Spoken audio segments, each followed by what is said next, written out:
Dreams come true, కలలు సాకారమవుతాయి. అది ఈరోజు నా టాపిక్. మనం అందరం we are now celebrating 75th year of independence. మనం అందరం దానికి ఒక పేరు పెట్టాము. ఏమని పెట్టాం? ఆజాదీ కా అమృత్ మహోత్సవ్. 1947లో ఇండియా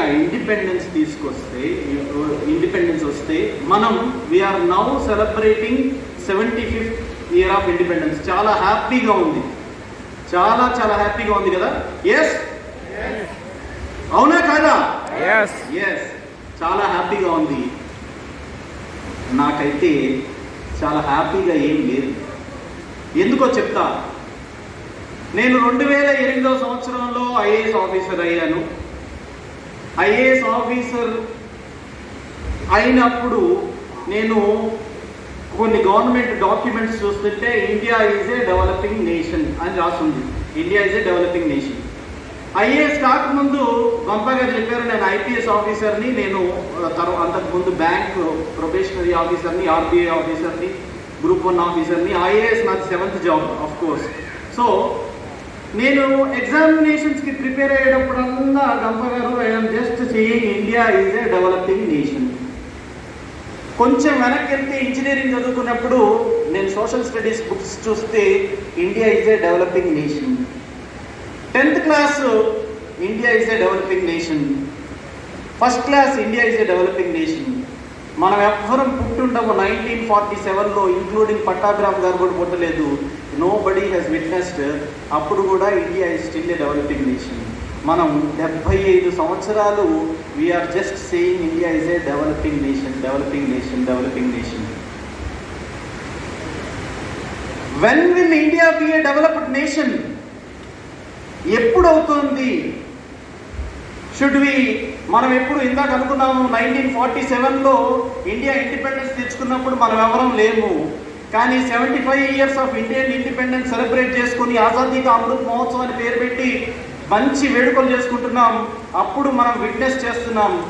కానీ ఖచ్చితంగా 100 ఏళ్ళప్పుడు 2047లో మనం ఉంటాము. 100 ఇయర్స్ సెలబ్రేషన్ చేస్తున్నాము. అప్పటికైనా India is a developing nation నుంచి India is a developed nation అవుతుందా? అవుతుంది అంటే ఖచ్చితంగా అవుతుంది. అవుతుంది అని మీరంటే ఖచ్చితంగా అవుతుంది. ఎందుకంటే India is dependent on youth. India is shall be. మీరు దానికోసం 2047 100 ఇయర్స్ సెలబ్రేషన్ వరకు అవసరం లేదు. ఇఫ్ మనం అందరం నడుం బిగిస్తే రాబోయే 10-15 సంవత్సరాల్లోనే. I'm an optimistic. కానీ అద్భుతాలు ఇప్పుడే జరిగిపోతాయని ఆలోచించేది కాదు. 10-15 సంవత్సరాల్లో, బికాజ్ ఐఎమ్ ఎన్ అడ్మినిస్ట్రేషన్, 10-15 సంవత్సరాల్లోనే we can become world number 1, no doubt. And it is based on, it is dependent on, అది ఇండియా డెవలప్డ్ నేషన్ అవ్వడానికి 2047 100 ఇయర్స్ సెంచరీ సెలబ్రేషన్స్ వరకు అవసరం లేదు. It is on our shoulders, మన responsibility. మనం అందరం కలుసుకొని అనుకుంటే అయిపోతుంది. When I'm saying India is a developed nation, world number 1, I am not referring only to economics part of it. India ప్రతి విషయంలోనూ, in all forms, be it scientific sphere, be it technology, be it spiritual, be it youth, be it happiness, youth పవర్లో కానీ India will be number 1. అదందరం కలిసి మనం చేద్దామా? I really felt very happy. నేను ఒక ఐఏఎస్ ఆఫీసర్ని. When I have seen Bharatmata జెండా, భరతమాత ఫోటో చూసినప్పుడు నా హృదయం పులకించిపోయింది. I really salute all the impact coordinators and all the participants for having felicitated first of all Bharatmata. మనం ఏది చేసినా భారతదేశం పట్ల ఉండే గౌరవాన్ని చూపించుకోవడం మొదట చేయాల్సిన పని.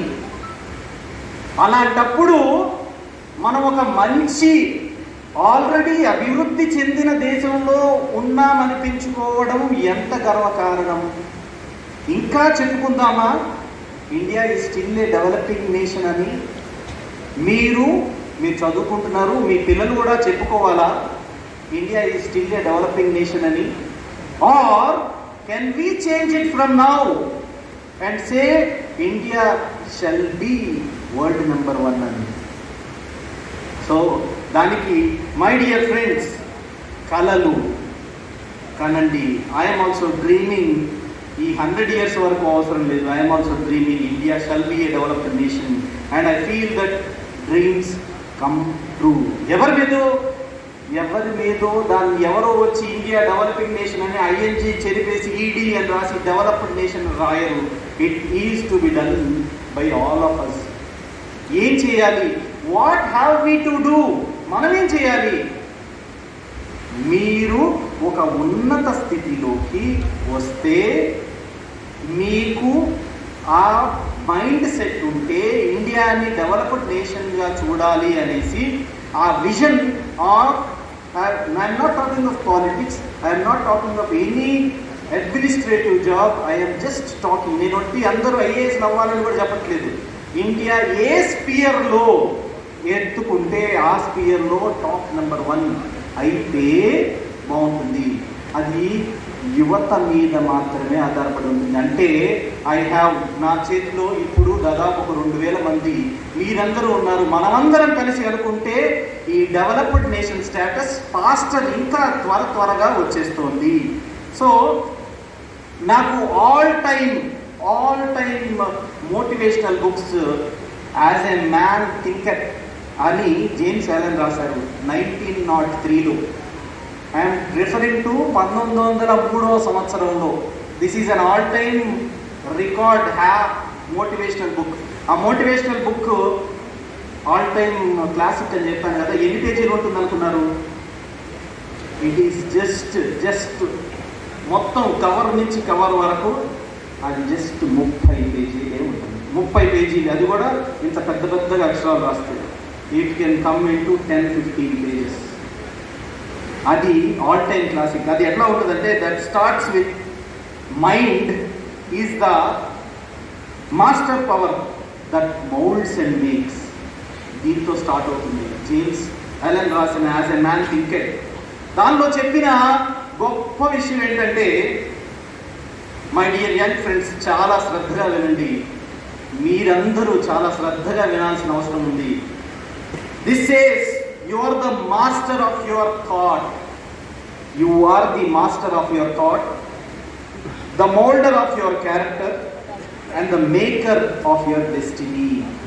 మీ చేతుల్లోనే మీ భవిష్యత్తు ఉంది. ఇప్పుడు నేను చెప్తున్నాను, మీ చేతుల్లో మీ భవిష్యత్తు మాత్రమే కాదు, ఇండియా భవిష్యత్తు మొత్తం ఉంది. Because if you become great, you will be, మీరు కొంతమందికి 100 మందికి ఆదర్శం అవుతారు. మిమ్మల్ని చూసి అందరూ బాగుంటారు. ప్రతి వాళ్ళు ప్రతి ఫీల్డ్లో ది బెస్ట్ చేయాలని అనుకుంటారు. దానికి ముందు చేయవలసింది ఏంటంటే, మనం కల కనాలి. And dreams come true. My dear friends, నేను కూడా ఒక కలగన్నాను. ఏంటంటే దట్ నేను ఒక ఐఏఎస్ ఆఫీసర్ అవ్వాలి. నా ఫోటో ఆంధ్రప్రదేశ్లో, ఇప్పుడు కంబైన్డ్ ఆంధ్రప్రదేశ్, అప్పుడు కంబైన్డ్ ఆంధ్రప్రదేశ్లో ఉన్న ప్రతి పేపర్లో పడాలి. ఫ్రంట్ పేజీలో పడాలి. ఫోటో ఫ్రంట్ పేజీలో పడాలి. దాని మీద నా గురించి రాయాలి. ఇది నా కళ. నేను కన్నాను. And I have realized it. ఎలా అంటే చెప్పమంటే చెప్తాను నా స్టోరీ కొంచెం. Do you want me to tell? Yes or no? Yes. Yes? Yes. నాకు లాస్ట్లో సరిగ్గా వినపట్లా. Yes? Yes. Thank you. So నేను ఐఏఎస్ ఆఫీసర్ కాకముందు ఐపీఎస్ ఆఫీసర్ని. సో అంతకుముందు చాలా ఉన్నది మనకి. Will not go in to the history. నేను సివిల్ సర్వీసెస్ ఎగ్జామినేషన్స్ 2003వ సంవత్సరం నుంచి రాస్తున్నాను. నాకు ఐఏఎస్ వచ్చినది 2007 పరీక్ష. అంటే 2008లో నా రిజల్ట్ వచ్చింది.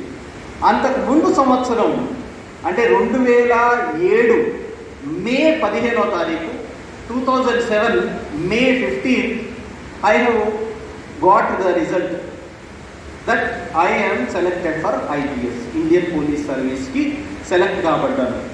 చాలా చాలా హ్యాపీ. ఎందుకంటే నా పేరు చెప్తున్నారు టీవీల్లో, నా పేరు కనిపిస్తోంది పేపర్లో. నేను అనుకున్నాను ఫోటో పడాలని, ఫోటో పడలేదు, నా పేరు మాత్రమే పడింది. Just please understand. మా నాన్నగారు, మా అమ్మ, మా అక్క, చెల్లి, నా ఫ్యామిలీ మొత్తం సూపర్ హ్యాపీ. ఎందుకంటే అంతకుముందు నేను ఏ ఉద్యోగాలు చేసినా nobody knows. Now everybody is recognising me. నా రిలేటివ్స్ అందరూ ఫోన్ చేసి కంగ్రాచులేషన్స్ చెప్తున్నారు. నాకు కాదు, మా పేరెంట్స్కి. ఏమనంటే, మంచి కొడుకుని కన్నావయ్యా, మంచి కొడుకుని కన్నావయ్యా. అంతకుముందు వీళ్ళల్లో కొంతమంది ఏమని అంటారంటే, ఇలాంటి పెద్ద పెద్ద ఉద్యోగాలు మనకు వస్తాయా? అన్నెసెసరీ 2003 నుంచి 2007 వరకు టైం వేస్ట్ చేసుకుంటున్నాడు. ఇలాంటి పెద్ద ఉద్యోగాలు, ఇలాంటి పెద్ద పెద్ద కళలు ఆయన కన్నాడు.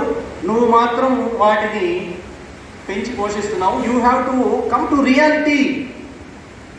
అలాంటి పెద్ద ఉద్యోగాలు మనకు రావు. But that dream of my father has come true, that I am a civil servant. May 15, 2007వ సంవత్సరం నా సివిల్స్ రిజల్ట్ వచ్చిన తర్వాత ఎవ్రీబడి వాజ్ హ్యాపీ. అండ్ నాకు ఐపీఎస్ వచ్చింది. ఐపీఎస్ వచ్చినందుకు నేను సెకండ్ టైం మెడికల్కి వెళ్ళాలి. ఒకసారి ఇంటర్వ్యూ అప్పుడు మెడికల్ చేస్తారు, తర్వాత సర్వీస్ వచ్చిన తర్వాత రెండోసారి మెడికల్ టెస్ట్కి ఢిల్లీకి పిలుస్తారు. UPSC interview will be held in Delhi అని అందరికీ మీకు తెలుసు. రెండోసారి మెడికల్ టెస్ట్కి ఐపీఎస్ వచ్చినందుకు గాను I have gone to Delhi. May 30వ తారీఖు నా మెడికల్ టెస్ట్ అయిపోయింది. 2 రోజులు ఉంటుంది అనమాట. మే 29, మే 30, 2 రోజులు మెడికల్ టెస్ట్ అయిపోయింది. మెడికల్ టెస్ట్ అయిపోయిన తర్వాత ఐఎమ్ రిటర్నింగ్ బ్యాక్. సాయంత్రం ఫ్లైట్కి Delhi to Vijayawada, returning back to my home. And return అయ్యేటప్పుడు నా జీవితంలో అత్యంత దురదృష్టకరమైన సంఘటన, దుర్వార్త విన్నాను. That my father is no more, he passed away. తను నన్ను ఒక ఐఏఎస్ ఆఫీసర్లా చూడాలనుకున్నారు. చిన్నప్పుడు నన్ను మోటివేట్ చేస్తూ వేరు పుస్తకాలు కొనిస్తూ, అదర్ దాన్ మన స్కూల్ పుస్తకాలు కొనిస్తూ నాకు చెప్పేవారు, బాబు నువ్వు కలెక్టర్ అవ్వాలి. కలెక్టర్ బంగ్లా వైపు చూపిస్తూ అటువైపు కావాలని స్కూటర్ తీసుకెళ్ళి చూపిస్తూ, ఏదో కలెక్టర్ బంగ్లా ఇలా ఉంటుంది. కలెక్టర్ అయితే కార్ ఇస్తారు, మనకు ఒక కారు ఉండాలి, ఆ కారుకి రెడ్ లైట్ ఉండాలి. కలెక్టర్ వెనకాల చూస్తున్నావా, బిళ్ళ బంట్రోతు ఇట్లా వేసుకొని బిళ్ళ బంట్రోతు ఉంటాడు, తను ఫాలో అవుతుంటాడు సెక్యూరిటీ గార్డ్ లాగా, ఒక గన్నర్ ఉంటాడు. ఆ తర్వాత నీ ఫైల్స్ కూడా నువ్వు పట్టుకోకూడదు. ఇట్లాంటి మోటివేట్ చేసేవారు. So that is why even though I am a computer science engineer, I am a university topper, he wanted me to pursue career in civil services. ఆ తర్వాత లాంగ్ స్టోరీ, ఇప్పుడు మనకి టైం సరిపోదు కాబట్టి I cutting the story short and coming to this one. So ఆయన నన్ను కలెక్టర్గా చూడాలి అనేసి అనుకున్నారు. Dreams come true. నాకేమో వచ్చింది పోలీస్ సర్వీస్. ఈ మే 15 నుంచి మే 30వ తారీఖు లోపల he has asked me thrice, 3 సార్లు అడిగారు, బాబు ఇదిగో నీకు ఐపీఎస్ అని వీళ్ళు రాశారు కదా, ఐపీఎస్ కాకుండా ఐఏఎస్ వచ్చే ఛాన్స్ ఉందా? ఎందుకనంటే నాకు ఎందుకో పోలీస్ యూనిఫామ్ నచ్చదు. It is his view. He does not like police. బహుశా ఇది నా పర్సనల్ వ్యూ కాదు, ఆయన personal opinion. He does not like some how police. వాళ్ళు ఎందుకో ఏదో మైండ్ సెట్లో ఉంటారు, ఎప్పుడు క్రిమినల్ని పట్టుకునే మైండ్ సెట్లో ఉంటారు. బహుశా నీకు అది సూట్ కాదేమో అని నా గురించి బెంగపడుతూ అన్నారు. దెన్ ఐ సెడ్, ఏం కాదు, ఇది all India service, IAS is also all India service, Indian police service is also all India service. ఇంకా ఐపీఎస్లో పవర్ ఎక్కువ ఉంటుంది. ఇప్పుడైతే ఒక బిల్ల పంట్రోజునే చూపించారు, ఒక గన్నర్నే చూపించారు. ఎస్పీ వెళ్తుంటే పోలీసులు ఉన్న వాళ్ళందరూ యూనిఫామ్ వాళ్ళందరూ లెగిసి సెల్యూట్ చేయాలి. కలెక్టర్కి ఇదిగో నేను కలెక్టర్కి కోట్ వేసుకుంటే తప్పితే తెలియదు. This is what I use to tell him. But ఈ సెడ్ కాదు, బహుశా ఈ సంవత్సరం ఐఏఎస్ ఓపెనింగ్స్ ఎక్కువ ఉన్నట్టున్నాయి, మన ర్యాంకుకి వచ్చేస్తుందిలే, ఎంసెట్లో స్లైడింగ్ అయిపోయినట్టు ఈసారి మనకి ఏముంది, 1 మార్కు 2 మార్కులు అంటున్నావు కదా, దానికి ఐఏఎస్ వచ్చేస్తుందిలే అనేసి అంటుండేవారు. వారి విష్ ఏంటంటే that I should be an IAS officer. Then చివరి చూపు లేకుండా we lost him because of heart attack. Within 15 days of getting into Indian police service, చూడండి, on his funeral pyre, his last wish might be that I should get into an IAS కదా. On his funeral pyre నేను promise చేశాను, నాన్నగారు ఎంత కష్టమైనా సరే I would get into Indian Administrative Service, మీ కళ నేను నెరవేరుస్తాను, I certainly get into IAS. అయితే ప్రామిస్ అయితే చాలా చాలా ఇమోషనల్గా ఉన్నప్పుడు చేసేసాను. చూస్తే నేను అంతకుముందు సివిల్ సర్వీసెస్ పరీక్షలకి వెళ్తూ ఉన్నానని చెప్పాను కదా, 2003 నుంచి పరీక్షలు రాస్తున్నాను. నేను 2-3 సార్లు ఇంటర్వ్యూకి వెళ్ళాను.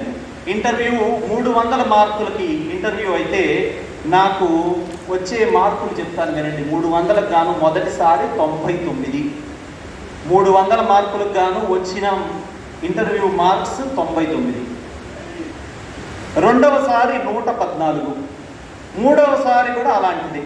చూడండి, ఇన్ని తక్కువ మార్కులతోటి 300 మార్కులకి గాను ఇన్ని తక్కువ మార్కులు ఇంటర్వ్యూ తోటి ఎవరికి సర్వీస్ రాల. కానీ I'm lucky that I have got in to IPS. సరే, మిగతా ఐపీఎస్ వచ్చే వాళ్ళ మార్కులు ఎన్ని ఉంటాయో తెలుసా? 300కి 240, 245, 260, 265 అట్లా ఉంటాయి. ఇప్పుడు సివిల్ సర్వీసెస్లో మెయిన్స్ 9 పేపర్లు ఉంటాయి, తర్వాత ఇంటర్వ్యూ 300 మార్కులు ఉంటుంది. ఈ రెండింటికి కలిపి ఫైనల్ ర్యాంకింగ్ ఇస్తారు. నేను ఏమనుకోవాలి, మా నాన్నగారి ఫ్యూనరల్ ఫైర్ మీద ప్రామిస్ చేసేటప్పుడు ఎంత కష్టమైనా సరే ఐఏఎస్ అవుతానన్నాను, పక్కన పెట్టేసేయండి. ఎంత కష్టమైనా సరే ఇంటర్వ్యూలో హయ్యెస్ట్ మార్క్స్ తెచ్చుకుంటాను అని అనుకోవాలి కదా. కానీ నేను అలా అనుకోవాలి, ఎందుకంటే 3 సార్లు వెళ్ళిన అనుభవం. వాడికి ఎప్పుడు వెళ్ళినా వాడు గుర్తుపెట్టేస్తున్నాడు ఇంటర్వ్యూ సార్ బోర్డు. నువ్వు వచ్చావా శ్రీధర్ బాబు, ఓకే, నీకు 99 కదా మొదటిసారి, ఇప్పుడు రెండోసారి 114 కదా, ఇంప్రూవ్ అయితే మహా అయితే ఇంకో 5 మార్కులు ఎక్కువ వేస్తానా అని అనుకుంటాడేమో అని నేనేమనుకున్నానో చెప్పనా? ఇంటర్వ్యూలో 0 మార్కులు వచ్చినా సరే ఈసారి వాడు నాకు 0 మార్కులు, 0 మెయిన్స్ ఇంటర్వ్యూ కలిపి కదా సివిల్ సర్వీసెస్ రిజల్ట్ వచ్చేది, మెయిన్స్లో హైయెస్ట్ మార్క్ తెచ్చుకుంటాను. This is the promise that I have made to my self. ఇంటర్వ్యూలో 0 మార్కులు వచ్చినా సరే అంటే మెయిన్స్లో హైయెస్ట్ మార్క్స్ వస్తే I will get into IAS. So ఏం చేశానంటే, ఐపీఎస్ వస్తే ఐపీఎస్కి ఒక 4 నెలలు సెలవు అడిగి, సర్వీస్ జాయిన్ అవ్వడానికి 4 నెలలు సెలవు అడిగి నేను ప్రిపేర్ అవ్వడం మొదలుపెట్టాను. Because I have promised my father, and ఇదిగో ప్రామిస్ చేశాను కదా, లైట్ తీసుకోండి అని చెప్పడానికి నాన్నగారు లేదు. అండ్ నెక్స్ట్, ఒకవేళ ఐపీఎస్ సర్వీస్లో ఉంటే తర్వాత ఎప్పుడూ చదువుకోవడానికి టైం కుదరదు. I have to overcome the grief of the loss of my father and have to prepare for civil services. ఒక చిన్న రూమ్ ఉండేది, 10x10, 5x10 ఆ టైంలో ఆ రూమ్ ఉండేది. అండ్ దానికి తలుపు ఎప్పుడు మూసుండేది, కిటికీలు ఎప్పుడు మూసుండేవి. పగలు ఎప్పుడయిందో తెలీదు, రాత్రి ఎప్పుడయిందో తెలీదు. నాకు ఒక హోటల్ అతనికి చెప్పాను, భోజనం టైం అప్పుడు భోజనం, బ్రేక్ఫాస్ట్ టైం అప్పుడు బ్రేక్ఫాస్ట్ తెచ్చిపెట్టేమని, నాకు ఆకలి అయినప్పుడు తినేవాడిని. నా ఎన్ని రోజులు గడిచాయో తెలీదు. I have to fulfil the promise that I have given to my father. So పగలెప్పుడు రాత్రి ఎప్పుడు తెలీదు. కుండలో నీళ్లు అయిపోతే బహుశా ఒక రోజు అయిపోయిందేమో అని అనుకునేవాడిని. బికాస్ ఇప్పుడు మెయిన్స్లో అందరికంటే హైయెస్ట్ మార్క్ తెచ్చుకోవాలి. నేను తలుపేసాను, రూమ్కి తలుపేసేసామని చెప్పాను కదా, తలుపు మీద I use to stick the photographs of people, civil services top most rankers photos పెట్టుకునేవాడిని. అండ్ ఐఏఎస్ ఆఫీసర్స్ పార్లమెంట్కి వెళ్తున్నప్పుడు బంద్గల వేసుకొని ఐఏఎస్ ఆఫీసర్స్ పార్లమెంట్లో అడుగు పెడుతున్న ఫొటోస్ పెట్టుకునేవాడిని. వాటితో పాటు ఒక అంకె, ఒక mark, which is the topmost mark till that time in the history of civil services. అప్పటి వరకు హైయెస్ట్ మార్క్స్ వచ్చిన మార్క్ ఒకటి పెట్టుకున్నాను. అది 1201. అది రేవు ముత్యాల రాజు గారు. Is a IAS topper of 2007 batch. He has got the top most marks in mains till that time. ఆ అంకె ఉండేది. ఎప్పుడైనా అన్ని తగ్గులన్నీ క్లోజ్ చేసి ఉండేవి కదా, ఎప్పుడైనా నా లక్ష్యాన్ని మర్చిపోతే ఆ అంకె నాకు గుర్తు చేసేది, నువ్వు మీ నాన్నగారికి ప్రామిస్ చేశావు, విశ్రమించడానికి టైం కాదు ఇది, you have very very limited time to prove your self.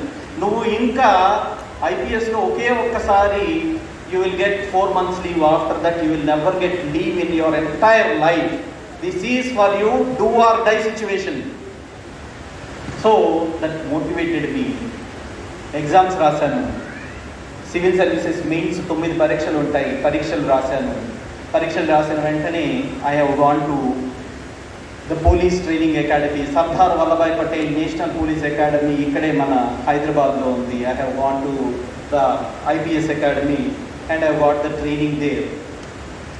నాకు తెలుసు, అనుకున్నట్లుగానే ట్రైనింగ్ చేస్తున్నప్పుడు ఒక 6 నెలలకి I have got the interview call. Interview attend అయ్యి దెన్ సివిల్ సర్వీసెస్ రిజల్ట్స్ కోసం వెయిట్ చేస్తున్నాను. It is May 16, 2008. మే 16వ తారీఖు 2008 రిజల్ట్ వచ్చే రోజు. ఆ రోజు నుంచి నేను 2 రోజులు సెలవు తీసుకున్నాను, May 18 వరకు. ఎందుకంటే May 18 మా నాన్నగారి సంవత్సరీకం.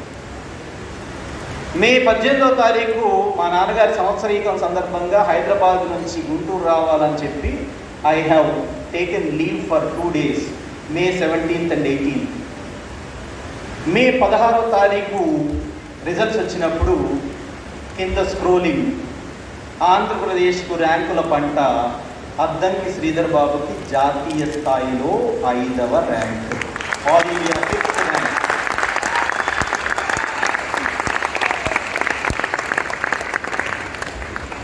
May 16వ తేదీ సాయంత్రం అంటే రాత్రిపూట నేను బస్ ఎక్కాను, private bus, to come to Guntur to attend the father ceremony function. May 16వ తారీఖు అర్ధరాత్రి 3 గంటలు అంటే తెల్లవారితే 17వ తారీఖు పొద్దున్నే 3 గంటలు కోదాడ ప్రాంతంలో నేను పేపర్స్, ఈనాడు, ఆంధ్రజ్యోతి, ఉదయం, సూర్య, హిందూ, ఇండియన్ ఎక్స్ప్రెస్ అన్నీ కొన్నాను. అన్నింటిలో ఐ అండర్లైన్ ద వర్డ్ అన్నింటిలో ప్రతి పేపర్లో మొదటి పేజీలో నా photo with the description about me. Front పేజీలో నాకు కూడా తెలీదు, when I was in Indian police సర్వీస్లో ఉన్నప్పుడు పోలీస్ యూనిఫామ్తో ఉన్న ఫోటో. Dreams come true. ప్రతిరోజు డైరీ రాయాలి. నేను ఒకసారి కలగన్నాను దట్ ఇదిగో నేను ఐఏఎస్ ఆఫీసర్ని అవుతాను, నేను డైరీ రాసుకున్నాను, ఈ ఫోటో నాది ఫ్రంట్ పేజ్లో ఉంటుంది, I can show you the diary. నేను ఒకసారి అనుకున్నాను, I will address 1000 thousands and thousands of people, ఎందుకంటే ఇంటర్వ్యూలో చాలా తక్కువ మార్కులు వచ్చినాయి కదా, I want to taste myself. ఒకేసారి ఇంతమంది వేల మందిని అడ్రస్ చేయాలని అనుకున్నాను. ఇంపాక్ట్ స్టేజ్తో సహా చాలా స్టేజెస్లో ఒకేసారి వందల వేల ఆల్మోస్ట్ 10,000 మందిని కూడా అడ్రస్ చేయగలిగాను. ఇట్ ఈస్ ఓన్లీ బికాస్ మనకి ఏదైతే కళ ఉందో దాన్ని ఫస్ట్ పేపర్ మీద పెట్టాలి. This is my exact dream and then dreams come true. 1963లో హార్వర్డ్ యూనివర్సిటీలో ఒక అధ్యయనం చేశారట. ఏమని అని అంటే, ఒక బిజినెస్ విద్యార్థులందరికీ, ఎంబీఏ చేసే విద్యార్థులందరినీ 100 మందిని పిలిచి, మీరు మీ జీవితంలో ఏం కావాలనుకుంటున్నారో ఒక పేపర్ మీద రాయండి అని చెప్పారట. అందరూ కన్వీనియంట్గా విన్నారట. ఓన్లీ 3 మాత్రమే వాళ్ళు ఏం కావాలి అని అనుకున్నారో అది పేపర్ మీద పెట్టారట. ఇది నేను చెప్పట్లేదు, దిస్ ఈజ్ రికార్డ్, హిస్టరీ చెప్తుంది, కావాలంటే చూసుకోండి.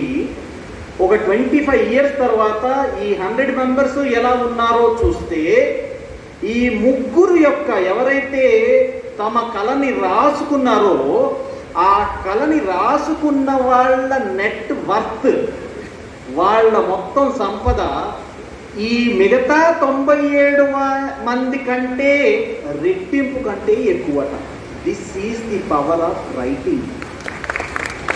మై డియర్ యంగ్ ఫ్రెండ్స్, ఈరోజు మనం అందరికీ ఈ 3 రోజులు చెప్తున్నారు, అన్నీ చెప్తున్నారు. Please do not listen from here and leave it then and there.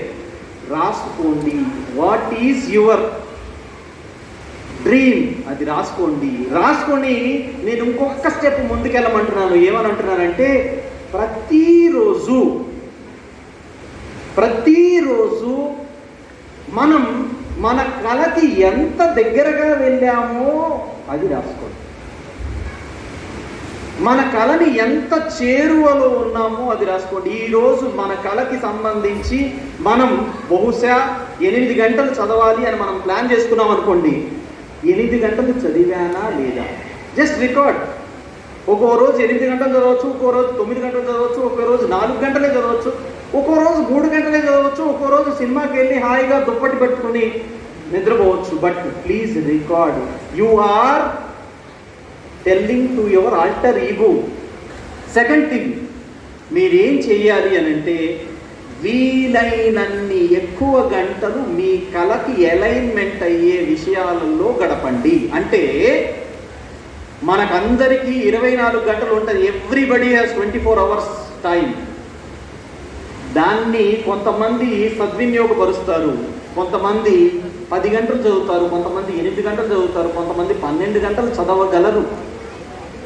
మీ కళ ఏదైతే ఉందో, మీ కళకి దేనికోసం అయితే ఆ 10, 12, 18 or 8 గంటలు దానికోసం మాత్రమే ఉపయోగించండి. టిల్ దట్ టైం మనకి నో అదర్ యావగేషన్.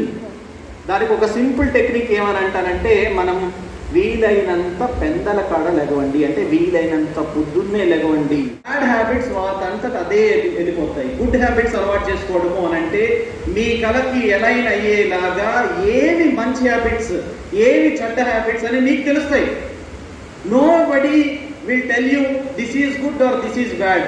ప్రతి 3 నెలల్లో, ప్రతి 6 నెలల్లో ఒక గుడ్ హ్యాబిట్ మీ హ్యాబిట్స్ లిస్ట్లో చేర్చుకోండి. ఎందుకనంటే, habits are only the things that make you successful. మీ హాబీస్ మాత్రమే మిమ్మల్ని సక్సెస్ఫుల్గా తయారు చేస్తాయి. It is not the destiny, it is not any other thing.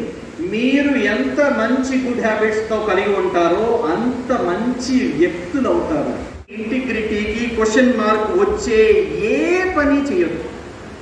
Me self respect అంటే మీ పేరెంట్స్ సెల్ఫ్ రెస్పెక్ట్ కూడా. నేను ఈ ఫలానా పని చేస్తే నా తల్లిదండ్రులు హర్షిస్తారా లేకపోతే గర్హిస్తారా, నా తల్లిదండ్రులు నన్ను కన్నానని పొగుడుకుంటారా లేకపోతే ఇలాంటి కొడుకుని ఇలాంటి కూతుర్ని కన్నామని చీత్కరించుకుంటారా. Just think before doing anything. అందరం ప్రతి ఒక్కళ్ళం సమగ్రతతో ఉంటే, ప్రతి ఒక్కళ్ళం మనం చేసిన పనికి అంకిత భావంతో ఉంటే, యాజ్ ఐ టోల్డ్ ఎర్లియర్, అందరూ ఐఏఎస్ ఆఫీసర్స్ అవ్వాల్సిన అవసరం లేదు. చేసే పనిని అంకిత భావంతో, ఇంటిగ్రిటీతో, కరప్షన్ లేకుండా, కరప్షన్ అనేది డబ్బులు మాత్రమే కాదు, మానసికమైన కరప్షన్ కూడా లేకుండా చేస్తే India will become a wonderful nation. మనం 100 years సెలబ్రేషన్ వరకు వెయిట్ చేయని అవసరం లేదు. We can make India a heaven. భారతదేశం మంచి మంచి యువతని కన్న దేశం. నాకు చాలా గర్వంగా ఉంది ఈ టైంలో, ఆదివారంలో కూడా ఇంత